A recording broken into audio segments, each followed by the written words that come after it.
Well guys, we're coming to an end of these Monday morning videos where I get to break down the class banners that they're bringing around for our Grand Servant campaign. If you don't know what's going on, basically they're bringing back every single character so that you have an opportunity to summon for a character that you want to make your Grand Servant. And this is actually better than we thought it was going to be. See, originally it was kind of hard to tell if they were just going to dump all of these extra class guys that weren't the rulers and the Avengers on one banner. I guess we could still see if they're going to do that for the Beast banners. I think that's a little pessimistic to think that way, because now they've actually shown that no, they're doing all of these normally. They're putting them on separate banners. You know, why would they try to make things harder to get when the whole point is making your favorite character your Grand Servant? And if they throw a bunch of 5-stars on a banner, you get split right up, and then it's just a whole ordeal. So it's really good to see that they have not shafted us with this. If you are looking to get somebody like Draco or Space Ereshkigal whenever the Beast banners come out, you can look forward to the fact that,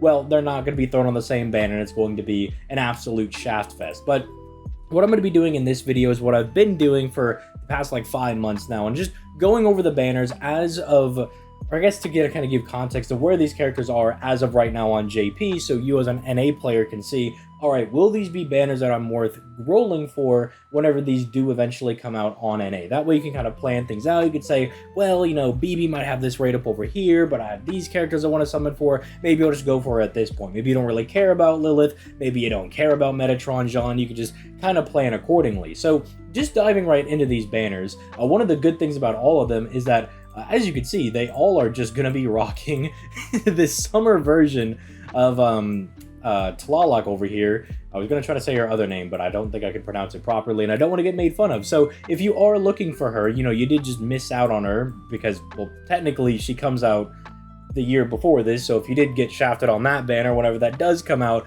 you have a really good opportunity to just get her on any one of these banners. You're missing a Moon Cancer, you're also probably going to get her on one of these banners if you're going deep enough. So that, for one, is already really good if you are a Tlalok enjoyer. I'm getting all my wires crossed over here, but starting off with the Summer BB banner, she is still the holder of one of the more unique skills in the game, and that is her third skill that locks all of your card types so that whenever, you know, you have your face cards set at the start of the turn, you can lock them down and you'll always get those same cards for the next 3 turns. It's really powerful if, you know, you have a specific setup you're going for. One thing that I'll always reference, because I know everybody's probably gotten at least this far, the end of Lost Belt 4, there is a way that you can pretty much turn that into a farming node by locking down your Parvati's cards and guaranteeing that, you know, you'll be able to, you know, get one of her arts or quick cards, I believe is what you need, so that way you can refund her NP every single time. Just funny stuff like that. There's a ton you can do with this character and just locking down a fight and making it a lot easier when you take out the card RNG out of the equation. And it does help that you could use her as a Buster Looper. Are there better options out there? Most certainly. She's not competing with the likes of people like Ace the Savior or, you know, your Kukulkans, your Arjuna Altars even, right? You're not really going to get, you know, to use her being super effective as a Moon Cancer very often. You're not really fighting Avengers very frequently, and if you're going to be going and fighting a Berserker, well, you could probably use somebody that has a power mod of that Berserker instead, because she's one of the more basic servants. I mean, she's year 3. She's not exactly rocking a whole lot of power mods and stuff, but she is still a very fun servant to use. You know, if you are a fan of BB, she is not bad. She can be a decent enough Buster Looper for you, and she can enable some really fun setups. So, you know, would I say that they're worth summoning for? If you like BB, then go ahead. You know, they're not a bad character, but there are certainly better characters to be summoning for, especially of the Moon Cancer variety. Janako, I know she's got fans, but unfortunately, she's just not really competing with what raw power we have available here. I mean, even if you look back at the Summer BB banner, like that one, you're at least getting like a really strong Buster Looper, or at least a decent one, and somebody that can really help you cheese a lot of fights with that third skill. Janako, I really like the way her charisma is built, and the way that they have kind of tailored her kit, I think is very good. It's just, as much as I want to like try to help her out, because look, I loved her in Lost Belt 4 as much as the next guy. I thought it was super dope. No spoilers if you haven't gotten that far, but she's kind of goated with the sauce on that one. But there are just some certain characters in Moon Cancer that, as much as I was trying to be nice to Summer BB and I'm trying to be nicer to Janako, you're not summoning for either one of these two, right? Like, let's just rip the band-aid off as well. Unless you really like Kiara and you want her summer version, you're not summoning for her either. I mean, the ranking up of skills is really cool, and I think it's still something that only she does, where she gives herself a buff that makes her skills stronger as the fight goes on, as her skills rank up. But unless you really like these characters, you're not summoning for them over Archetype Earth, Ciel, or Summer BB, because these characters are bonkers. I mean, even among the group of these ones, I would say that Archetype Earth is probably the weakest of the three, and that's saying a lot, because Archetype Earth is not a bad character. You cannot be a bad character with a 100% battery. You will have some use in some scenario, right? You know, and for her, it's Buster looping, right? It's 100% battery that makes her really compliant with double Oberon setups. I believe now, but don't quote me on this, because, you know, I haven't been able to use it because Koyanskaya doesn't want to come to my Chaldea, but I do believe with the new append system update, you should be able to use her with Koyanskaya now, because you get the extra 1 turn of cooldown. That was the problem with her skill, is that it's got on too long of a cooldown, so like you don't get it refreshed even with the double Koyanskaya batteries. But I think you should be able to do that now. I think she is one of the bigger benefiters of the new append skill updates, but someone in the comments that is actually, you know, blessed with both Archetype Earth and the Koyanskayas can let me know in the comments down below. But she still works great with like a double Oberon setup and then bringing in like plug seating in a Koyanskaya. Her damage at NP1, if you're not, you know, fighting her power mod or she's going neutral, can be leaving something to be desired, right?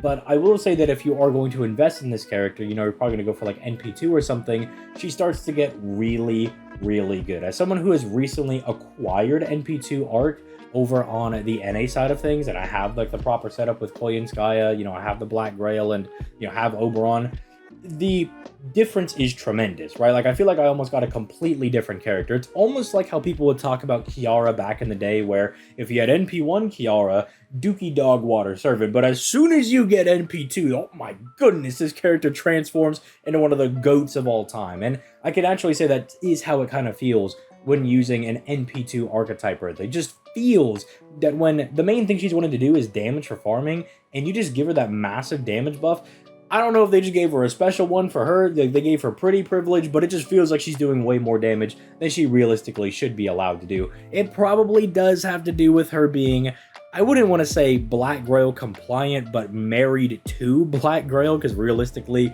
she does need it, but it makes a world of a difference. It makes her so much better. I was one of the Arc haters whenever, you know, I got my NP1 Arc. As soon as I got that NP2, I mean, you can go peep the Twitter, it has been nothing but like, man, I really like this funny vamp. This character is really putting in the work for me. So that's all I can say about this one.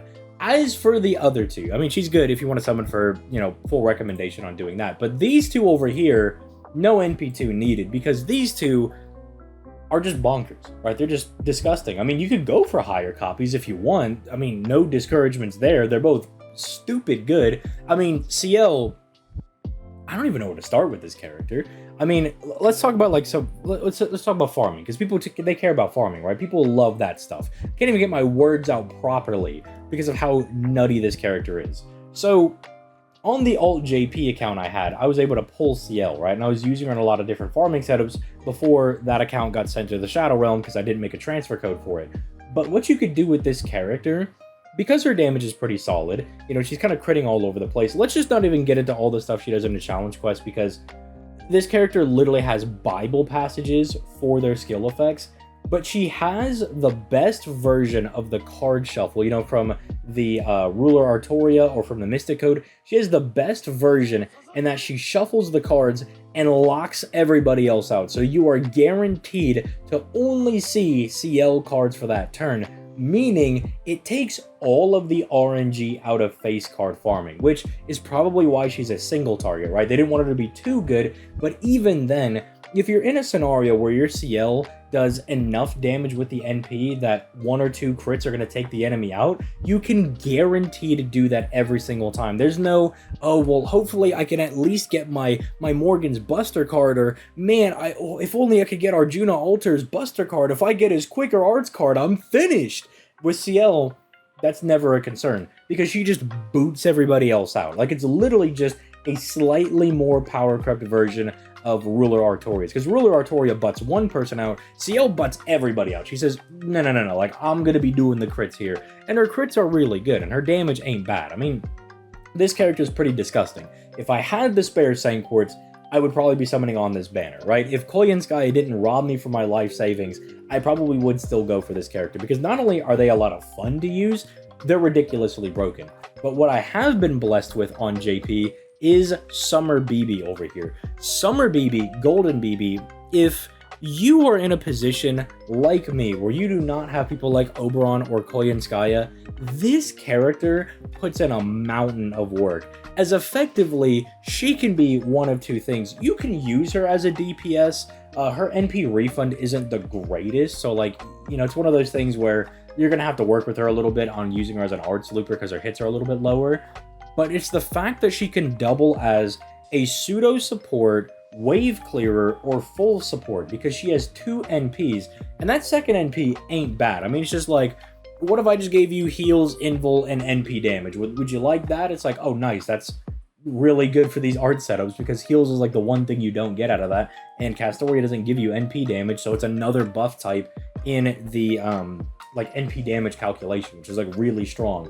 But then she's also just doing strong things for you. So instead of being like party-wide survivability, she just makes the enemy's attack like nothing. She lowers their attack by 100%, so you just face tank all the damage that's coming your way. And again, her charisma skill, if we want to call it that, you know, the buff she gives to everybody is ridiculously strong. I mean, it really does come down to, I would say these three, if you're looking for a Moon Cancer, you know, if you're like, man, I want to make a Moon Cancer one of my Grand Servant, it comes down to what you want to do.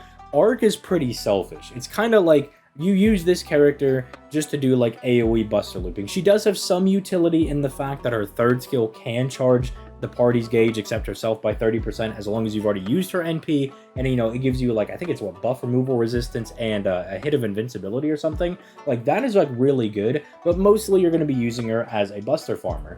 Ciel is very similar because she's like that, but she's a single target, and because she's a single target, she's built a little bit more for challenge quests. But Summer BB, I would say, has the most utility, right? She's not going to be as good of a farmer as the other ones because she's arts, and the fact that her refund isn't as good does hurt her in that aspect, but I think she more than makes up for it with the utility this character brings to the table and the fact that you have the 2 different NPs. If you need additional damage, like let's just say you're doing a 90++, you need additional damage, she can do that for you. She can be an additional NP, which also can technically overcharge somebody else because you can put her in front of their NP, nutty broken, but you can have her do that. Or if you just need the extra damage, right? Like, you just need the damage for like the other person. You don't really need her to fire, but you need the other character to do more damage. You swap to the other NP. She's just doing a lot of really good stuff. So realistically, unless you are a huge fan of Kiara, Jinako, or I guess this BB, go for the other BB, Ciel, or Archetype Earth, right? Because I think those 3, and it's not really that hot of a take, are just better than these other 3. Although, I guess Summer BB has a little bit of leeway, and that there are some setups that only she can do because of her third skill. But most of the time, if you have these better characters, you don't need to do those, right? You know, you already just have the characters that can just go in there, butt blast the enemy, and then go about your day. So I would say someone for one of the other 3, they are still quite strong. Over here on JP, obviously they do have some people, like in the case of Archetype Earth, you do have people that outperform her as a buster looper, but not all of those people are as cute as Archetype Earth. Yeah, I said it. I'm on Team Funny Vamp now, alright? I've come around, I've come full circle. So if you don't want to use that bum Arjuna altar, I mean, look, are you really going to use a guy that was bumming his way through Lost Belt 4, or do you want to use Funny Vamp? You want to use Funny Vamp, exactly. So then you go for this one. And then if you want just a godly single target, you got Ciel. And if you want a utility character, you got... almost said something out of pocket. Let's just say Well-Endowed BB. Let's say BB Well-Endowed version. But with that being said, I'm going to go ahead and get out of here. Let me know if you're on JP who you're going to be summoning for. Do also keep in mind that Lilith is still on rate up when this banner is going up. Lilith is really crazy. She's really, really strong. So also take that into consideration. We also have all the Sabers returning, but I already kind of talked about that. So with all that being said, Thoughts in the comment section down below. Like, subscribe, all that good stuff. Stream later today. I think we're just doing FGO, so look forward to that. So, yep, I'm out. Enough yapping. Bye-bye.